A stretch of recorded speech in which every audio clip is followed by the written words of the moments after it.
मिनिटाला 2 लोक जन्माला येतात. एकच क्षण, एका क्षणाला त्या अंबानीच्या घरी एक मुलगा जन्माला येतो आणि दुसऱ्या मिनिटाला त्याच क्षणी समोरच्या फुटपाथवर एका गरीब बाईचा मूल जन्माला येतं. एका मिनिटाला, एकाच क्षणाला, एकाच वेळेला, एकच नक्षत्र, एकच राशी, एकच घटिका, एकच कुंडली. एक मुलगा जन्माला आलाय अंबानीच्या घरी, टाटाच्या घरी, बिर्लाच्या घरी, आणि दुसरं पोरग जन्माला आलाय फुटपाथवर भीक मागणाऱ्या त्या भिकारीच्या घरी. ते श्रीमंताच्या घरी जन्माला आलंय त्याचं कर्मच सुरू झालं नाही, म्हणजे गरीबाच्या भिकारीच्या घरी जन्माला आलंय त्याचं सुद्धा कर्म सुरू झालं नाही. म्हणजे गर्भ श्रीमंताच्या घरी जन्माला आलं, त्याची आई सोन्याचा चमचा हातात घेऊन त्याला दूध पाजते. म्हणजे भिकारीच्या घरी जन्माला आलं, त्याची आई मात्र थेंबर दुधाला महाग आहे. लोक म्हणतात की काय ह्याचं नशीब, नशीब फुटकं. अरे कर्म सुरू झालं नाही, मग हे असं का?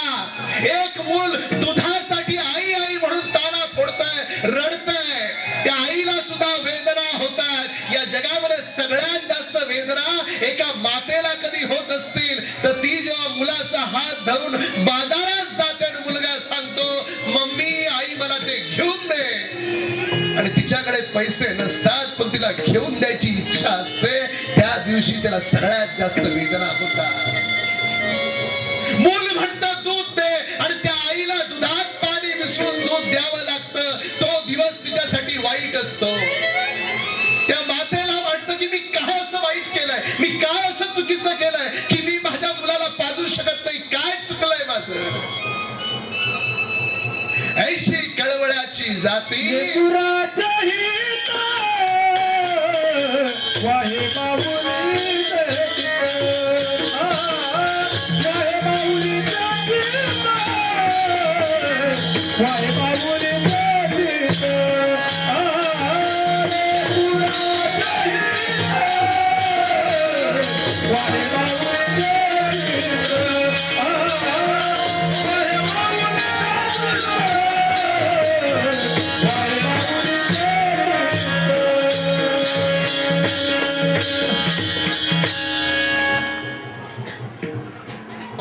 विचारतात की कदम साहेब तुम्ही कधी पाहिले, आपण बसच्या रांगेत गेलो, 1 तास उभा बसच येत नाही, आणि दुसरा एखादा येतो नुकताच येऊन थांबला तेवढाच बस येते. आपल्याला वाटतं त्याच्या मायला काय नशिबान आहे. पाहिले,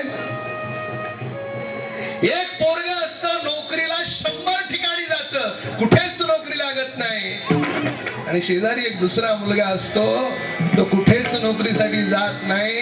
कुणीतरी त्याच्या घरी समोरून जातं, म्हणतं बाबा नोकरी आहे चल कर, चांगला पगार मिळतो त्याला. पाहिले, हा सगळा भाग का?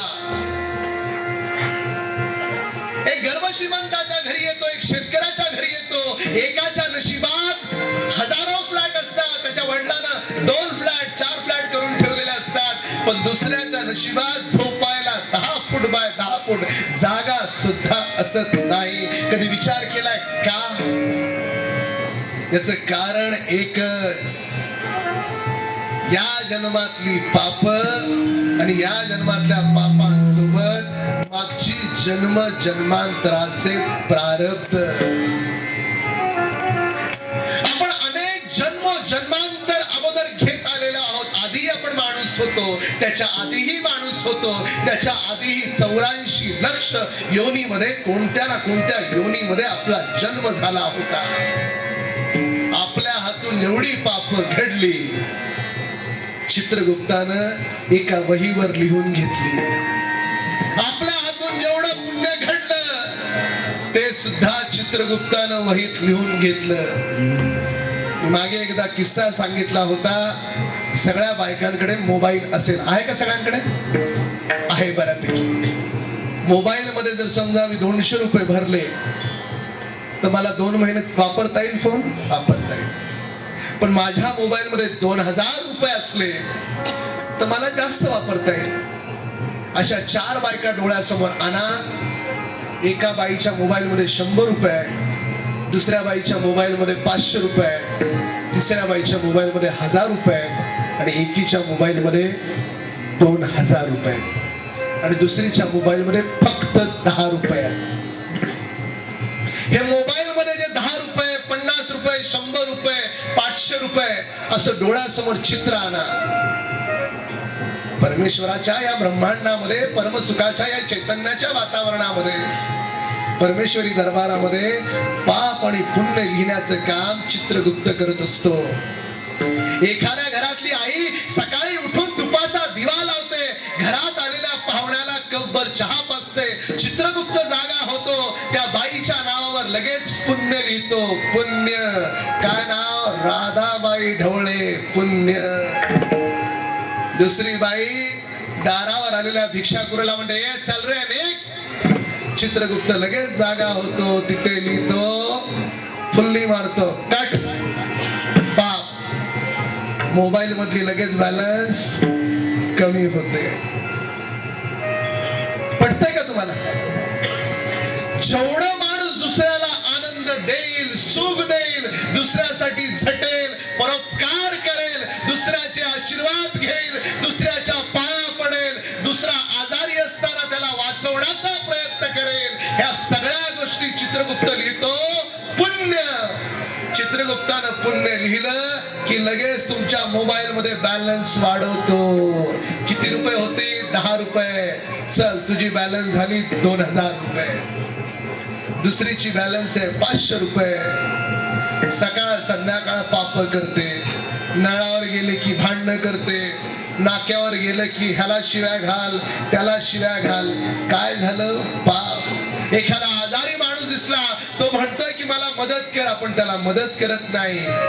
आई आजारी आहे, तिच्याकडे बघत नाही. वडील आजारी आहेत, तिच्याकडे बघत नाही. कुणाकडेच बघायला वेळ नाही. चित्रगुप्त म्हणतो पाप. मोबाईलची बॅलन्स 500 रुपये आहे, ती लगेच खटकन कमी करून करतो 10 रुपये. कळतंय तुम्हाला मी काय म्हणतोय? जेवढं आपण पुण्य करू तेवढं आपल्या आत्म्याच्या या बॅलन्स मध्ये पुण्य जेवढं वाढेल तेवढं आपल्या आत्म्याची किंमत वाढली आणि जेवढं आपल्या हातून पाप होईल तेवढी आपल्या आत्म्याची किंमत कमी झाली. ज्या आत्म्यानं जन्मोजन्मांतर ज्या कुठल्या योनीत जन्म झाला, प्रत्येकाला मदत करण्याचा प्रयत्न केला, चित्रगुप्तानं त्याची बॅलन्स वाढवली. जन्म देताना त्याला साधूच्या घरी, संताच्या घरी, गर्भ श्रीमंताच्या घरी जन्म दिला आणि ज्याचं पाप जास्त होत, कुणाच्या घरी जन्म दिला?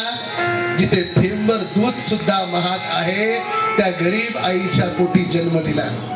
कळलं तुम्हाला आपण या परिस्थितीत का आहोत? आलं का लक्षात सगळ्यांना? म्हणून या जन्मापासून पुढचा जन्म जर आपल्याला नीट करून घ्यायचा असेल तर काय करायचं? सावध झालो, सावध झालो, हरीच्या आलो जागरणा, जेथे वैष्णवांचा भार, जय जयकार गर्जत असे. अभंगाच्या दुसऱ्या चरणात संत तुकाराम महाराज म्हणतात, जेथे वैष्णवांचा भार, जय जयकार गर्जत असे. मुखामध्ये, अंतःकरणामध्ये, हृदयामध्ये एकदा पांडुरंग आला.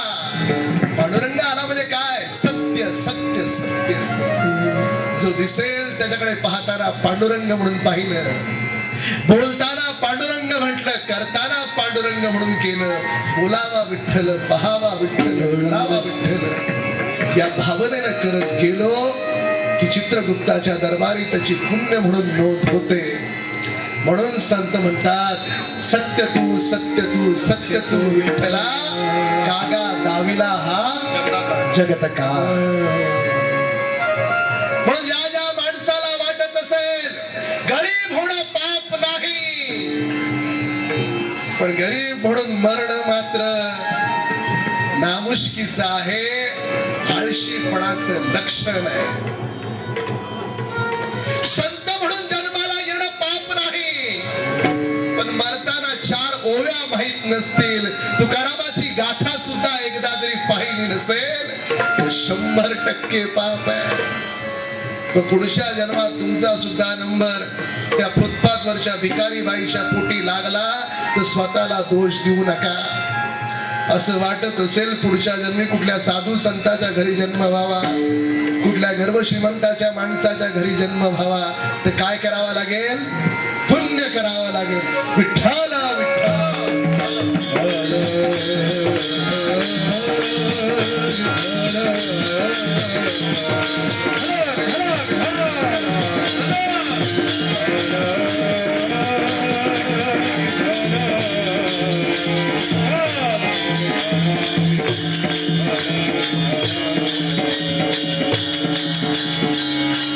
आपण स्वतःला कसं फसवतो बघा. एक सरदार रस्त्यावरून चालले होते, दोन मित्र. त्यांना रस्त्यात बॉम्ब सापडले. आता सरदार डोळ्यासमोर आठवा सरदार आणि त्याला बॉम्ब सापडले.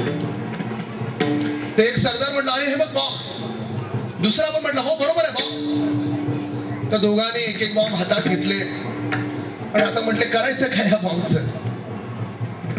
तर एक जण हुशार होता, समंजस होता, म्हटलं आपण एक काम करू, हे बॉम्ब आपण पोलीस स्टेशन मध्ये जाऊन जमा करू. दुसरा म्हटलं पोलीस स्टेशनला जाऊन जमा करू. म्हटलं हो, आपण समाजाचे योग्य नागरिक आहोत, हे बॉम्ब सापडले तर आपण पोलिसांना जाऊन देऊ. दुसरा सरदार हुशार होता, म्हटला अरे पागल, ये बॉम्ब है बॉम्ब, फुट गया तो सब लोग मर जाते. म्हटलं मालूम आहे मुझे. म्हटलं चुकून जर एखादा फुटला तर काय करायचं?